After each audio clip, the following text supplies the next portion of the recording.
Il est 19h08 sur Europe 1. François Bayrou s'est exprimé il y a 1 heure environ pour tenter de défendre le bilan de son conclave des retraites. Le Premier ministre souligne des avancées lors des négociations entre les partenaires sociaux, dit vouloir les intégrer dans le prochain budget de la sécurité sociale, même si aucun accord n'a été retrouvé et qu'on reste donc sur les avancées sur les carrières des femmes, sur la pénibilité, sur maintenant 6 mois de moins sur les carrières allant jusqu'à 67 ans. Il refuse de parler d'échec, estimant qu'un compromis est à portée de main et décidant même de relancer des discussions sur quelques sujets. Bonsoir Arthur Delaborde. Bonsoir Pierre, bonsoir à tous. Du service politique d'Europe 1. Reste à savoir Arthur, si cela suffira à éviter la fameuse censure. Effectivement, en tout cas, avant même la conférence de presse du Premier ministre, les députés socialistes ont déposé leur motion de censure avec l'objectif de sanctionner sa méthode sur les retraites, d'où ce message adressé par François Bayrou. Je n'imagine pas que le parti de Jacques Delors et de Michel Rocard, par exemple, pour ne citer que ceux qui ne sont plus là, puissent considérer que c'est objet de censure. Les annonces de François Bayrou sur les retraites ne contrarient en rien notre souhait de le censurer, a immédiatement répondu le Parti socialiste.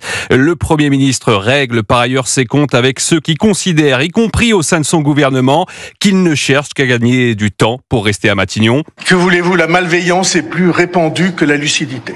Et selon un sondage publié aujourd'hui, 2 Français sur 3 considèrent que le Premier ministre ne finira pas l'année à Matignon. Mais ce n'est pas un motif d'inquiétude, affirme François Bayrou. Mon travail, à moi, notre mission à nous, les ministres qui sont là avec moi, c'est de répondre aux questions qui se posent et aux enjeux du pays sans rechercher, si j'ose dire, la sécurité de l'emploi. Sécurité de l'emploi, a priori assurée pour François Bayrou à Matignon jusqu'à l'examen du budget cet automne, puisque la motion de censure déposée par le PS a très peu de chances d'être adoptée, étant donné que le RN a fait savoir qu'il ne la voterait pas. Merci Arthur Delaborde du service politique d'Europe.